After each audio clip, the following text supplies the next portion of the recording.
Olá! Bora conversar sobre as leituras do mês. Mês passado eu terminei 3 livros, ao contrário do último mês que eu li bastante, né? Acho que eu mostrei 8 livros pra vocês. Dessa vez foi um pouquinho menos, mas foram boas leituras. Deixa eu só ajustar isso aqui, porque eu acho que não estão cortando minha cabeça. Agora sim. Então vamos lá. 3 livros. Se você tá chegando nesse vídeo pela primeira vez, nunca assistiu nada do canal, seja muito bem-vindo e muito prazer. Meu nome é Natália.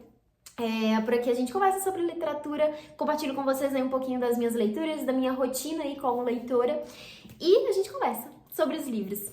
Espero que você goste deste conteúdo. E pra quem já é de casa, muito obrigada por estar aqui acompanhando os vídeos. Fico muito feliz mesmo com o acompanhamento de vocês aqui. Bora lá então. Li 3 livros, eu falei que eu gostei das leituras, mas acabei de lembrar que o primeiro aqui não foi um livro que me agradou tanto assim. Explico, é um livro de contos.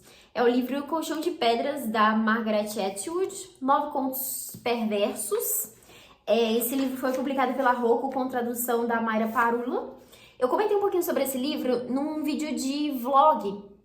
Se eu não me engano, foi o vlog da maratona que eu fiz 24 horas. E assim, foi uma leitura que teve seus altos e baixos, assim. No começo eu empolguei, assim, com a história, achei que estava interessante e percebi que os 3 primeiros contos do livro, eles estão conectados ali, fazem parte de uma mesma, de um mesmo universo ali, né, os personagens. E aí os outros eu fui achando ok, assim, sabe? Um outro que se destacou, mas nada que eu falasse, ok, foi muito bom ler esse livro de contos.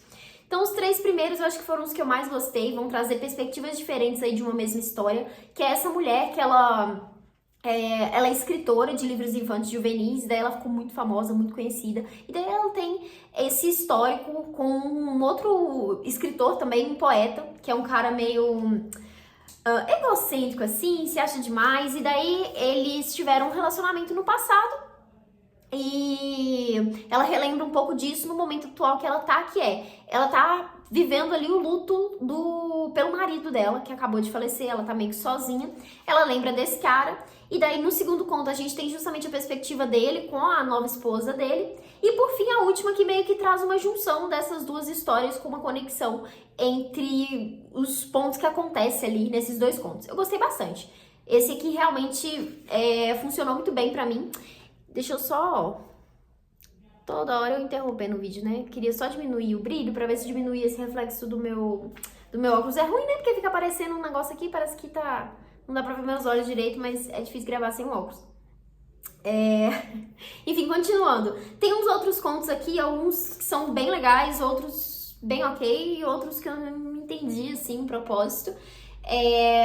Mas assim, uma coisa que me incomodou nesse livro foi que assim, eu tive a sensação, eu fiquei até pensando sobre essa questão de como que as editoras estruturam os contos, assim, sabe? A divulgação dos contos em relação ao que aparece aqui na orelha, ao que aparece na contracapa, porque assim, aqui na contracapa desse livro, quando você lê aqui, faz parecer que você tá lendo um romance. E quando eu comecei, eu realmente tive a sensação de que seria um romance, porque justamente porque aqueles 3 primeiros contos se conectam, né?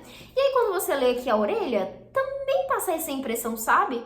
Tipo, não sei, eu acho que não ficou tão claro que cada um dos contos traria uma abordagem diferente, enfim. Eu fiquei confusa com o jeito como isso foi escrito aqui. Eu não sei se é a própria editora que define esses textos, ou se isso, quando é tradução, né, se isso também já tá, enfim, previamente definido pelas edições de fora, mas eu acredito que não, né, porque normalmente tem textinhos que são comentários, enfim. Acabei de descobrir aqui, eu não tinha lido a parte da autora, né, que esse livro vai ser adaptado para as telas, estrelando Juliana Moore e Sandra Oh, sobre a direção de Lynne Hensey, que é a mesma diretora de Precisamos Falar sobre o Kevin. Ok, não consigo ver isso aqui televisionado, adaptado assim, enfim, porque as histórias não se conectam, eu não entendi isso, porque realmente aqui na sinopse faz parecer que se conecta. Mas enfim, é uma boa leitura. Acho que vale, talvez pra quem curte mais essa coisa meio gótica, assim, meio mostrando um pouco essa pegada meio maldosa dos personagens, e principalmente para quem curte personagens mais velhos. Eu acho que isso aqui foi uma coisa interessante que me ganhou na leitura, que todos os personagens são mais velhos, assim, pessoas idosas mesmo. E eu acho sempre interessante ver essa perspectiva na literatura, porque traz algumas questões, assim, que a gente às vezes não para pensar, né? Então tá aqui um livro de contos da Margaret Atwood. Daí, depois disso, eu li um livro que, assim, gente, foi um livro devastador, porque, nossa, que livro difícil, assim, pesado de ler, que foi O Olho Mais Azul, da Toni Morrison. Esse livro foi publicado pela Companhia das Letras, com tradução do Manuel Paulo Ferreira. E, assim, acho que é um dos livros é uma das histórias mais tristes, assim, que eu já li, sabe? Do início ao fim, assim, você fica com o coração na mão pelas personagens, pela história que a gente tá acompanhando aqui. A narrativa, ela vai alternar ali pontos de vista. A hora vai estar numa primeira pessoa, que é pelo ponto de vista de uma criança. A hora vai estar na terceira pessoa, trazendo ali, né, alguns contextos, algumas coisas de fora dessa visão ali da personagem que tá narrando. Temos aqui O Olho Mais Azul, vai trazer aí a história da Pécula, que é essa criança negra que, assim, ela é negligenciada pelos adultos, ela é maltratada pelas outras crianças, porque ela é considerada muito feia. E ela tem essa questão aí com a própria aparência, daí o nome, que um dos maiores desejos dela é ter o olho azul. Porque ela fica vendo, né, outras meninas que são vistas aí como muito bonitas, que são essas meninas brancas e loiras que têm olhos azuis. Enfim, então ela tem esse desejo, essa vontade. E aqui a gente vai acompanhar um momento entender, né, um contexto ali sobre um momento muito traumático da infância dela. É curioso que a autora escolheu trazer aqui como personagem principal uma menina, uma criança e uma menina negra, né? Que, assim, ela tá em todos os pontos de vulnerabilidade possível. E, assim, é muito, muito triste mesmo o que acontece com ela, a vivência que ela passa aqui. E é pesado, assim, sabe? É difícil de ler, é difícil de digerir. E como eu tava falando, a narrativa, ela tem essa mudança ali no ponto de vista. A narração principal não é da própria Pécula, é, na verdade, da Cláudia, que é essa outra criança, que é vizinha dela ali, né? Mora na região.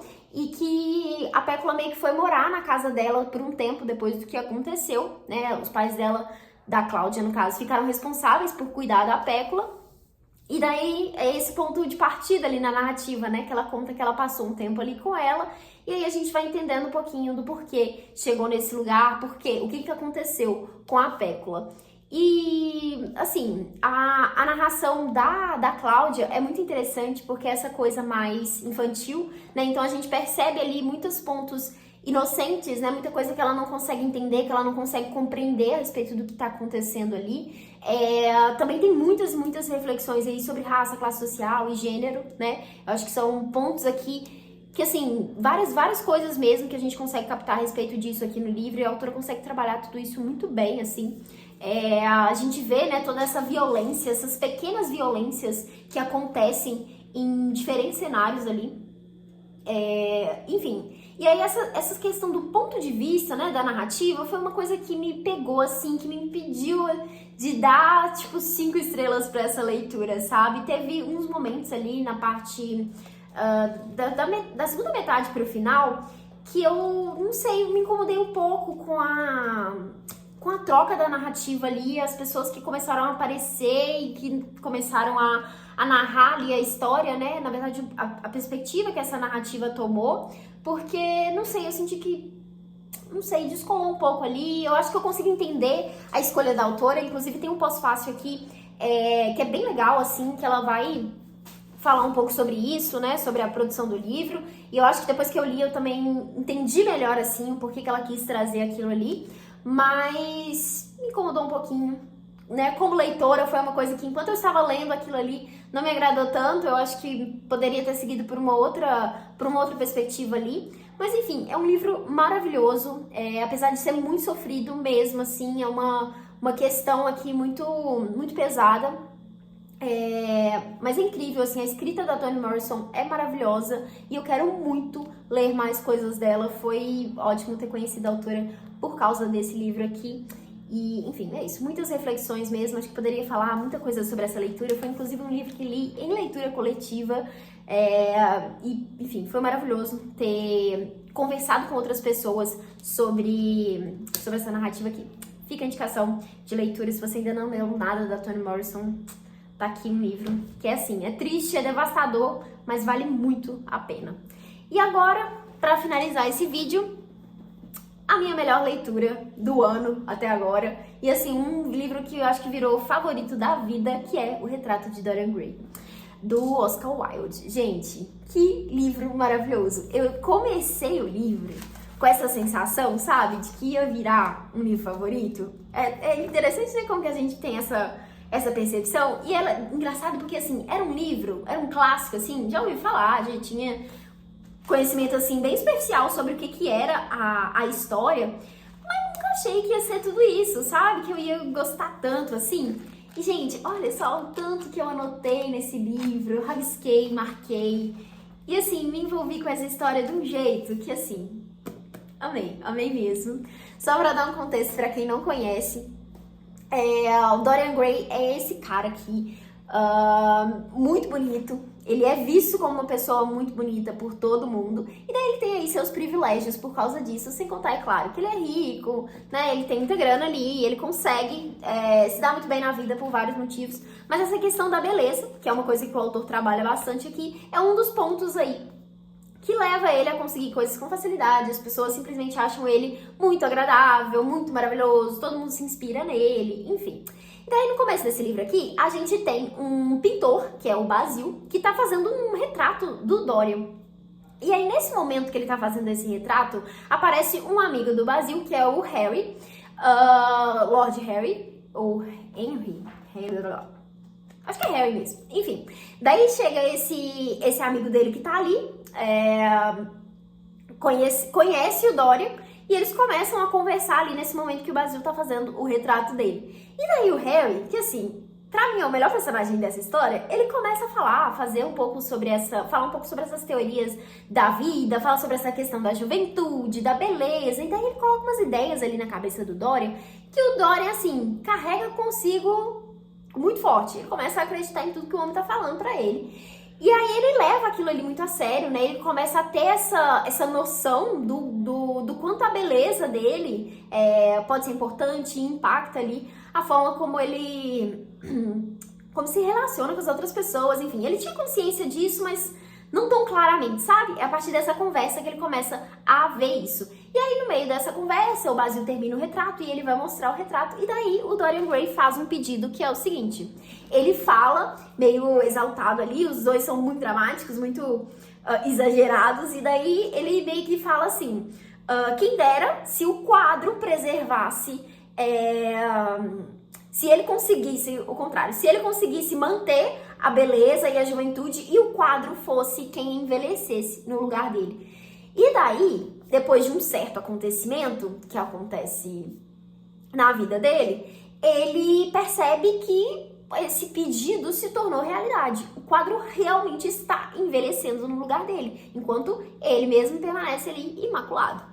E essa história, essa a premissa do livro, e aqui a gente vai acompanhar um pouquinho do que ele vai fazer com isso, das coisas que ele vai ousar ir atrás e querer fazer pra lidar com isso, né? Porque ele meio que não sofre consequências. De certa forma, o quadro é como se fosse a alma dele, daí o quadro sente todo o peso das escolhas que ele faz, das coisas que ele apronta ali na vida, e ele mesmo, enfim, lida com isso de outra forma.